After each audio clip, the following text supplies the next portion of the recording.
Welcome to Beyond the Veil, the channel that unveils the mysteries hidden between myth, history, and legend. Here, we explore what lies behind the stories that have passed through the centuries, because every myth has a grain of truth. If you too are fascinated by the unknown, subscribe and get ready to look beyond the veil of reality. What if your dreams were the hunting grounds of ancient demons? What if your nights were not as safe as you thought? When you close your eyes and abandon reality, when your breath slows and your mind wanders into the darkness, something might be watching you. Something that waits for just that moment when you are most vulnerable, most alone, most exposed. Succubus and incubus are not merely the product of imagination or protagonists of erotic stories. They are ancient demons, creatures of the night who do not walk in the light of the sun, but move among the shadows of your dreams. According to legends passed down through the centuries, these entities do not attack with claws or fangs, but with whispers, caresses, and desires. The succubus, with their seductive forms and hypnotic gazes, take on the shape of your deepest desires to lure men into their deadly embrace. The incubus, their male counterparts, infiltrate the minds of women, feeding on fear, desire, and life. But they are not just medieval fantasies, they are stories whispered through the ages, ancient and modern testimonies, night visions, lucid dreams turned into nightmares. They are presences that are still felt today by those who sleep with their minds too open, or with souls too fragile. In this journey, we will confront the origin of these demons, born in the scorching sands of Mesopotamia and raised in the darkness of religious thought. We will explore the tales of medieval monks terrified by sin and desire. We will dig into the depths of the human psyche, where fear and attraction blur. And finally, we will observe how these creatures have found new life in modern pop culture, anime, movies, video games, and even viral social media posts. But be careful, because to know these entities is to open a door, and once that door is opened, it might never close again. Prepare to descend into a world where pleasure is a trap, and sleep does not guarantee salvation. This is the story of the succubus and incubus, the demons of desire. There is a moment in the heart of the night when everything stops. The sounds fade, the air becomes thick, and the boundary between dream and reality dissolves. In that suspended instant, forgotten, ancient doors open. Crossing them means facing what hides behind the nightmare. Not just a word, but a millennial whisper carved into the memory of humanity. It all begins in Mesopotamia. Among the Sumerian and Akkadian tablets, Lilitu appears, the spirit of the night with loose hair and sharp nails. She hovered over the sleepers not to love them, but to drain their souls. Lilitu was not alone. Lilu, Ardat Lili, Idlu Lili, dark spirits that infiltrated dreams, bringing impure desires, disease, and death. Mothers would hang amulets on cradles and trace protective symbols, because it only took one night to never wake up again. When the Babylonian Empire fell, the myth survived. It seeped into Greek and Roman culture, taking on new forms. The Greeks feared Epiales, an entity that paralyzed sleepers with an invisible grip. For them, sleep was a bridge to a spiritual world, where every weakness became an opening. The Romans also spoke of night spirits that took on familiar shapes to slowly drain life force. Some died, others went mad, but no one dared speak of it. Then came Lilith. In the apocryphal and Kabbalistic Jewish texts, she was Adam's first wife, cast out of Eden for refusing to submit. She didn't disappear. She became Queen of the Darkness, mother of the succubus, enemy of life. Medieval legends accused her of seducing and killing men in their dreams and causing the sudden death of infants. One thought, one repressed desire, and she was there. In Christian medieval times, Lilith became a symbol of carnal sin. Her descendants, the succubus, were believed to be responsible for erotic dreams, unspeakable urges, and nocturnal emissions. Pleasure defiled the body temple of the Lord, and behind every transgression was her, the woman with eyes as black as hell, nourished by sin. But the myth is not just Western. In Norway, they spoke of the Mara, a creature that caused paralysis in sleep. In Japan, the Kaneshibari immobilized the body, leaving the mind alert and terrified. In Africa, night spirits provoked erotic dreams that felt like real encounters. Wherever the night exists, so do these presences. The name changes, but the message doesn't. Sleep is not safe. In the dark, hidden within the folds of the unconscious, beings that do not belong to our world live. And they wait. Succubus and incubus are nothing but masks, because the night has never been ours. The Middle Ages, an era dominated by darkness, not just of ignorance but of fear. It was a time when every dream, every impulse could hide a demonic shadow. In a world controlled by the church, where the body was seen as a trap and pleasure as sin, desire itself became a danger. And at night, that danger took shape. It had a name and wings black as guilt. The succubus. A figure of forbidden seduction, she appeared in dreams as a beautiful woman. But beneath that skin hid a demon. When darkness fell, men were never truly alone. The bed became a thin boundary between sleep and nightmare, between reality and possession. The succubus whispered, caressed, left invisible marks on the skin. In the Middle Ages, sexuality was taboo. Chastity, an absolute ideal, yet desire existed, and where reason dared not venture, the supernatural intervened. The succubus and their opposites, the incubus, explained what could not be confessed. A chaste monk dreaming of a real woman? A father of a family struck by erotic nightmares and nocturnal tremors? The fault lay with the demon, never with the man. Thus were born the inquisitorial texts, the most famous, Malleus Maleficarum, published in 1487 by Heinrich Kramer and Jacob Sprenger. It described the seduction of succubus, who gathered male seed to deliver it to incubus, who in turn impregnated unsuspecting women, generating demonic children, the Cambians. A single impure dream, a nocturnal erection, and the Inquisition would see the hand of evil. Confessions multiplied. Some spoke of beautiful and irresistible creatures. Others told of monstrous encounters. Claws, fiery eyes, pressure on the chest, and cold on the neck. Today, we would call it sleep paralysis. But back then it was clear. It was the incubus visiting, sitting on the chest, draining the strength, and leaving behind terror. The church used all of this as a weapon. The impure dream was not just sin, it was possession. To confess, to atone, to renounce pleasure became an obligation. The female body, already demonized, was singled out as the portal for evil. Witches were accused of summoning succubus at the Sabbaths, and the free women, sensual and self-possessed, often burned for crimes that weren't theirs, but belonged to other people's dreams. Yet the succubus was not only horror, she was also a promise, a magnetic echo of desires too deep to be spoken. Some spoke of passions found in dreams that no human could give, total pleasures, primordial instincts.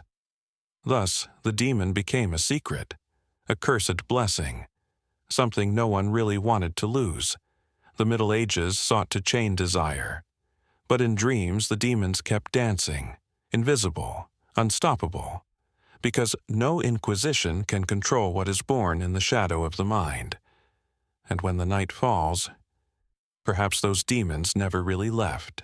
Imagine waking up in the heart of the night. The body is motionless, the eyes are open, but you can't move.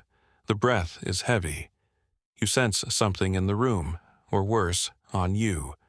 A presence that watches you, looms over you. Maybe it touches you, speaks to you. And it's not a dream, it's something real, but also not. This experience has a name: sleep paralysis. An ancient phenomenon as old as humanity, feared by all cultures, interpreted as a visit from spirits, demons, or otherworldly presences. But is it truly something supernatural, or is it simply our mind rebelling? The myth of Succubus and Incubus has deep roots in the Middle Ages, but to understand it we must look inside ourselves. Not all darkness lives outside, some dwell within. Modern science has sought rational explanations. Sleep paralysis occurs when the mind wakes up, but the body remains trapped in REM sleep, the stage of dreams. The result? A half-awake state where consciousness is active, but the body paralyzed. And in this fragile space between sleep and wakefulness, boundaries dissolve. Hypnagogic hallucinations, visions, sounds, sensations become part of reality. This explains the weight on the chest, the feeling of a presence, the invisible touch. These are the demons that immobilize us. But if it were only this, a diagnosis would suffice. Yet the phenomenon is universal, and it has a recurring form, that of dark seduction, of repressed desire. Exactly like Succubus and Incubus. Carl Gustav Jung, explorer of the unconscious, spoke of archetypes, primordial figures that dwell in the collective unconscious. Among these, the shadow represents what we repress. Desires, fears, impulses we cannot accept. And when the censorship of consciousness loosens, the shadow emerges. It manifests sometimes as a creature, other times as an enchanting demon. The succubus is the archetype of the forbidden seductress, the object of desire that attracts and destroys us. But it doesn't come from outside, it comes from us, from our mind that evokes it. In the same way, the incubus represents the penetrating and destructive force of male desire. Control, violation. No wonder many testimonies speak of incubus that immobilize, imposing their will on the sleeping victim. Yet this isn't just theory. There are experiences that defy all explanation. Some recount repeated encounters, nights spent struggling against recurring presences. Others suffer trauma, and the succubus appears as a mask of past horror. For some, these presences bring unspeakable pleasure, a nocturnal ecstasy, an escape from reality. And here, the boundary between psyche and the supernatural becomes thin. In many cultures, dreams are a bridge between worlds, and the soul, during sleep, can encounter good or hostile presences. The succubus and incubus are guardians of the threshold, creatures that inhabit the interzone between the physical and the astral. Those who practice esotericism speak of encounters with sensual, magnetic entities that hold the soul in intermediary states. Some see the succubus as astral predators, energy parasites that feed on human desire. Others as guides for inner transformation. And the question remains, do they truly exist? Or are they merely the face of our shadows? Perhaps they are both. Because when millions of people believe in something, they feed it, nurture it, and make it real, psychically real. This is what Jung called egregore, an entity created by collective consciousness. Every succubus that appears in dreams, every incubus that materializes in the darkness, is real, because it is felt as such. And in the world of the unconscious, what is felt is truth. Sexuality plays a fundamental role in all of this. We live in societies that, despite their modern facade, deeply repress desires. Sex is sold, flaunted, manipulated, but not understood. And what we don't understand frightens us. We hide it, and we turn it into a monster. The succubus is the shadow of desire, the dark face of pleasure, the embodiment of what we want but cannot have. But there's more. In many cases, these dreams emerge after trauma, abuse, loss, loneliness. The succubus comes to fill the void. It is a solitary creature that seeks the solitary. When it finds a vulnerable mind, it sneaks in. Not always with violence, but sometimes with sweetness, with seduction, with attention. So then, what are these creatures? Monsters of darkness, projections of the unconscious, energy parasites, or parts of ourselves that we have exiled into the dark? Perhaps all of these things together, because the most powerful demons don't come from hell. They come from the mind. And while we convince ourselves that it is only fantasy, someone is watching us, waiting, slipping between thoughts and waiting for the night, the perfect moment to enter our dreams, or better yet, to open a door from within to a place where logic holds no power. The next time you feel something in the dark, ask yourself, is it only in my mind? But above all, are you sure you want to know the answer? There is a truth that few dare to admit. Demons are no longer relegated to hell. Today, they walk among us, dressed in pixels, drawn on paper, animated on the screen, and whispered through social media. They have stopped hiding behind the shadow of churches and nightbeds. Now they appear proudly, with burning eyes and lethal smiles, in our games, our movies, our dreams, and in our desires. The succubus and incubus have been reborn, but not as monsters. Numbered today, they have become icons, symbols of power, objects of worship. But how did this happen? How did we go from fear to worship? It all begins with a shift in perspective, the evolution of the demon from the predator of the soul to the manifestation of repressed desire. And this metamorphosis found fertile ground in the entertainment industry, where darkness can be aesthetic, where evil can be captivating. In the world of video games, succubus have become recurring characters. In titles like Succubus, a violent and provocative erotic horror, the demonic heroine is not a victim, she is a hunter, she seduces, kills, dominates. Her femininity is not submissive, but aggressive, liberated, striking. In Castlevania, a beloved series known for its gothic darkness, the succubus is a living illusion, capable of manipulating dreams and awakening the darkest memories. She is a demon of deception, but also a test of will. Those who resist her seduction survive. Those who give in are consumed. In The Witcher, succubus and incubus are ambiguous creatures, not necessarily evil. Some are intelligent, even friendly, others lethal, but always extremely sensual. The line between monster and lover becomes blurred, and those who watch or play find themselves asking, what would I do in their place?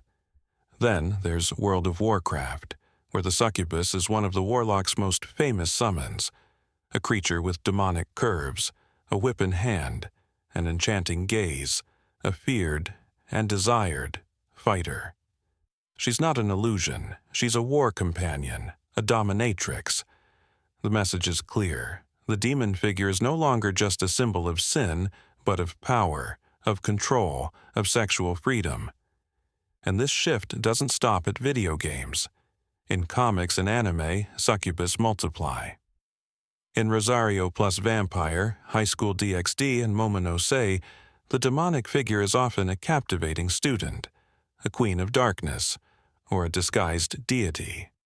She has horns, wings, black nails, but also long legs, generous breasts, feline glances. It's an archetype that plays with the tension between innocence and perdition. In Hellboy, demons are full-fledged mythological beings, with emotions, goals, and sometimes romance. In Sandman by Neil Gaiman, demons inhabit the unconscious. They are poetry, sex, dreams. A sweet and lethal distortion of reality. The succubus thus becomes a reflection of our time.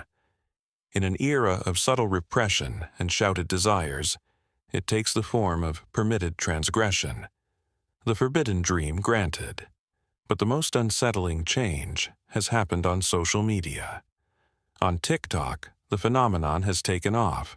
Hundreds of thousands of videos where creators, often very young, impersonate seductive demons. Fake horns, red eyes, distorted filters, whispered voices, and then dances, monologues, slow zoom-ins on the face. The succubus has gone viral. Cosplayers bring her to conventions with detailed costumes, synthetic skin, reptilian lenses, tattoos, theatrical makeup. The male incubus, often less present in pop culture, finds his space in more gothic, more elegant, more vampiric reinterpretations. And then there's supernatural erotic fiction. Books, fan fiction, ASMR audiobooks on YouTube and Spotify. Titles like Succubus Blues, The Demon's Lover, Incubus Bondage fill digital stores. In these stories, the demon is not just an adversary, but a lover, a savior, a guide to another dimension of pleasure. Those who read these stories are not just seeking a thrill, they are seeking an escape, a contact with what lies beyond.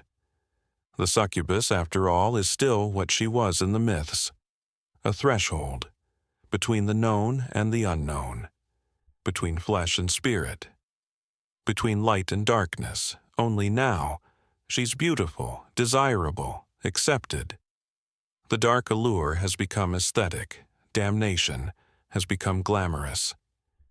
But at what cost? What happens when the figure of the predator fuses with that of the sex symbol?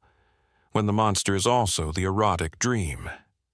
The answer is ambiguous, and it always has been.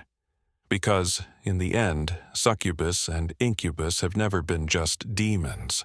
They are reflections, black mirrors in which we observe our deepest desires, and what we see can attract us or frighten us, or both.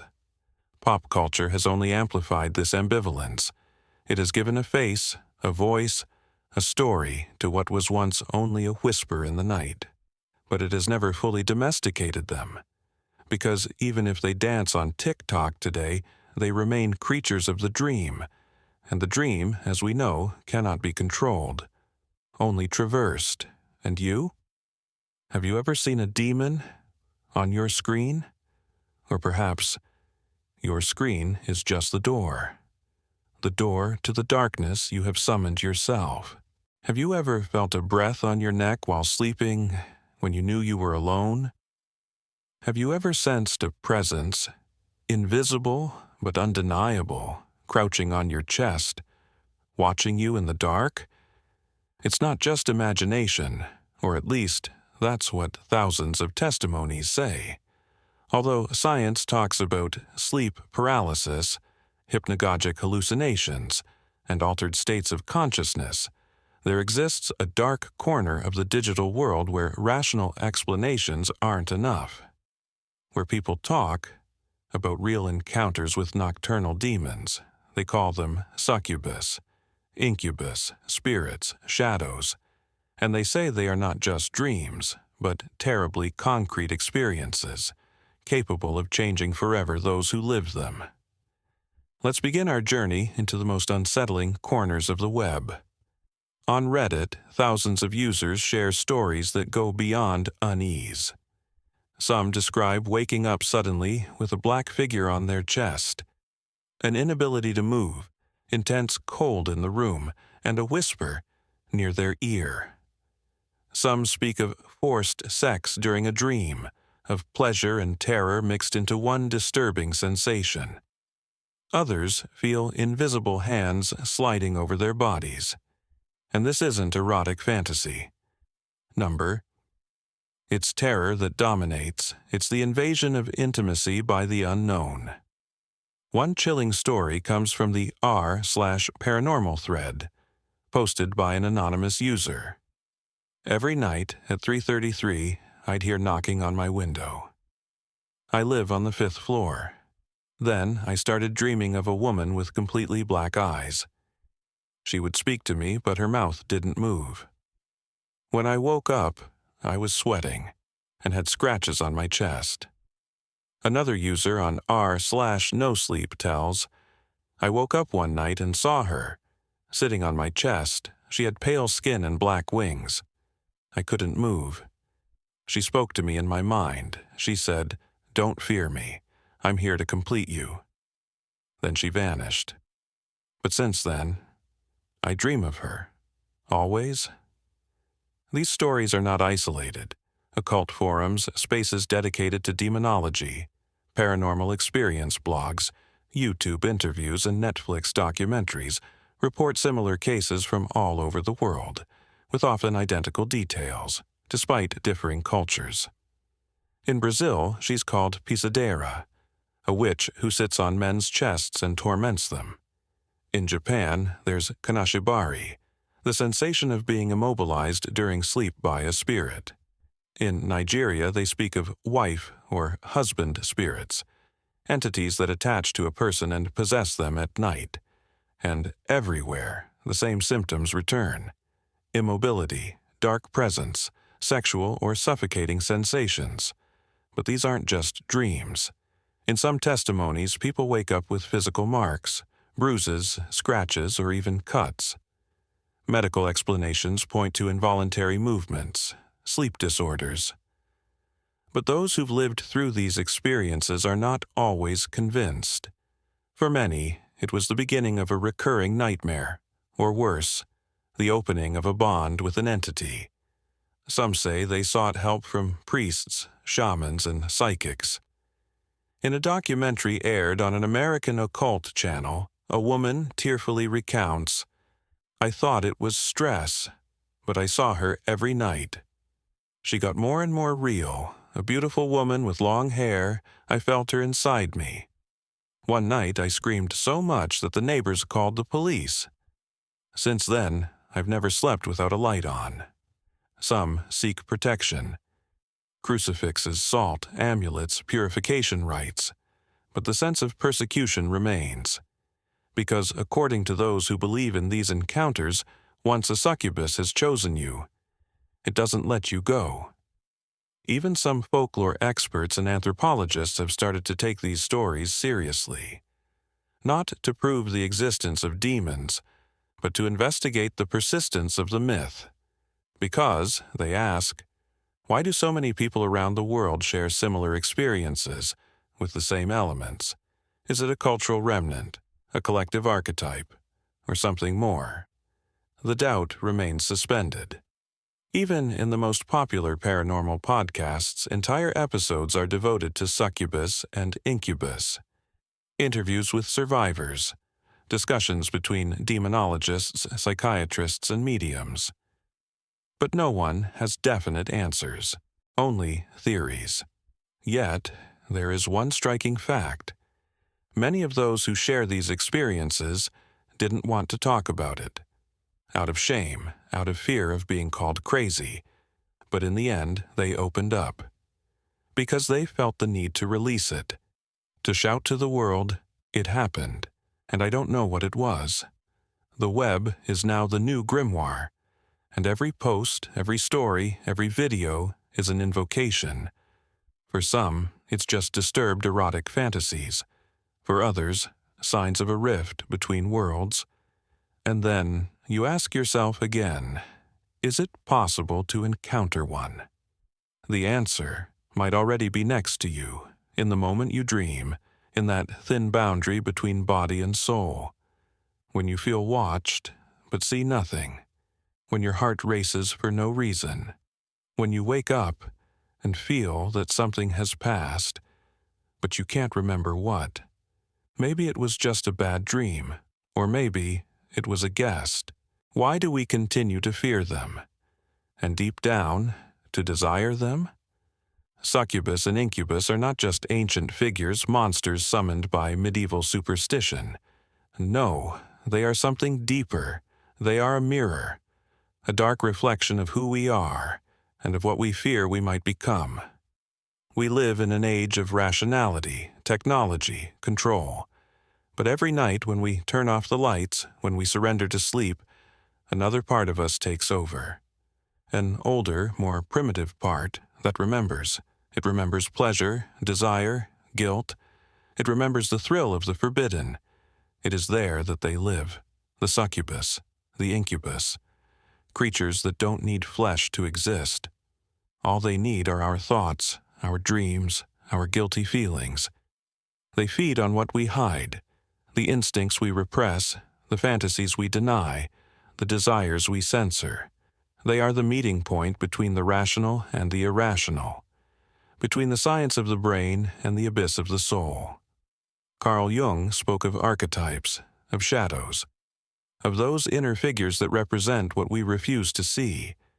And what could be more powerful, seductive, and terrifying than a creature that lures you with ecstasy and consumes you in your soul?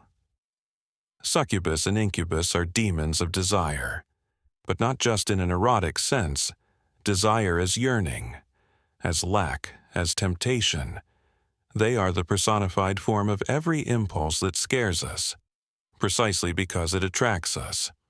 That's why, for millennia, we have never stopped telling their stories. We find them in ancient texts and folklore tales, in the Inquisition manuscripts and Gothic novels.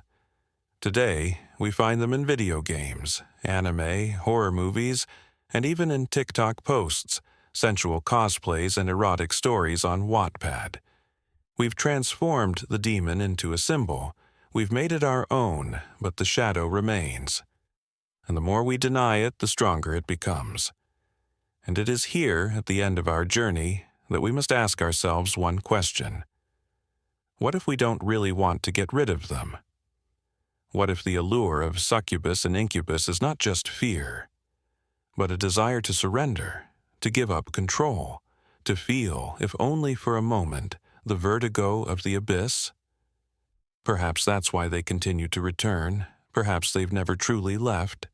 Perhaps they're watching you right now, waiting for the right moment, when you lower your guard, when you close your eyes, when you stop thinking and begin to dream.